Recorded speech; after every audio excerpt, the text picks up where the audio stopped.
Okay, we're not doing a music starter every time. So we've just done the solving equations. I want to look now at these two examples here.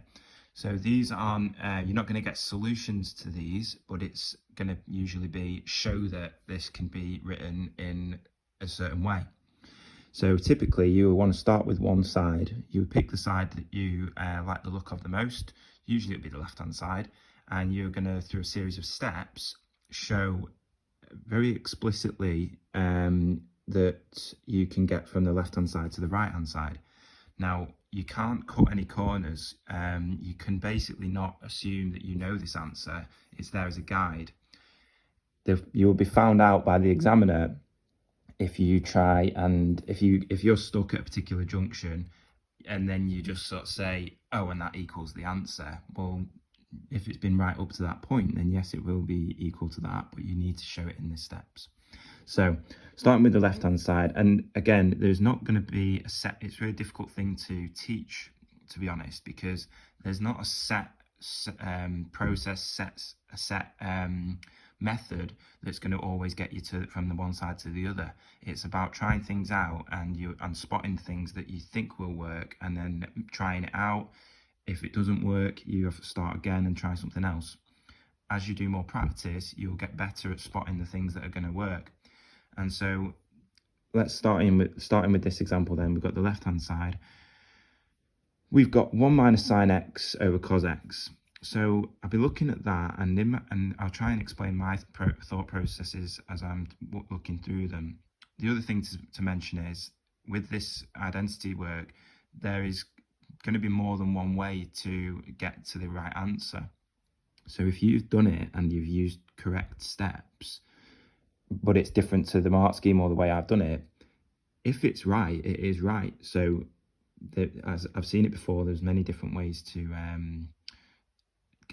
get to these answers. So I'll be looking at this and thinking, right, it's a fraction, which is annoying, but it's only over a single term. And we've got an addition or subtraction on the top. So I'll be thinking, why don't I see what that looks like separated, okay? So if it's over a single denominator, single term denominator, then that's going to be equal to 1 over cos minus sine over cos.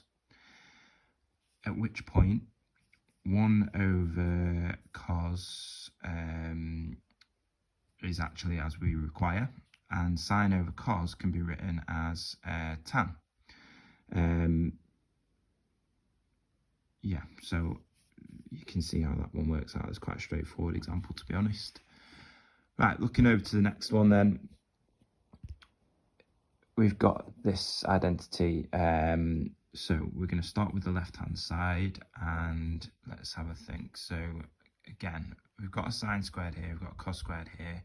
I could probably quite successfully do this example if I switched sine squared to 1 minus cos squared, because then we'd have everything involving cos squared. I've chosen to do it a different way by switching out the cos squared for a 1 minus sine squared. So don't worry if you have done it or if you were going to do it in a different way. As I say, you can get there more than one way. So doing that though, we're taking the cos squared to 1 minus sine squared gives me, it simplifies to 1 add sine squared over 1 add sine squared. 1 add sine squared over 1 add sine squared equals 1 as required. Yeah, okay, so that's another quite straightforward one actually. But not to worry, those are the notes. I think we'll come on to that in a second in a separate video. So I'll see you shortly.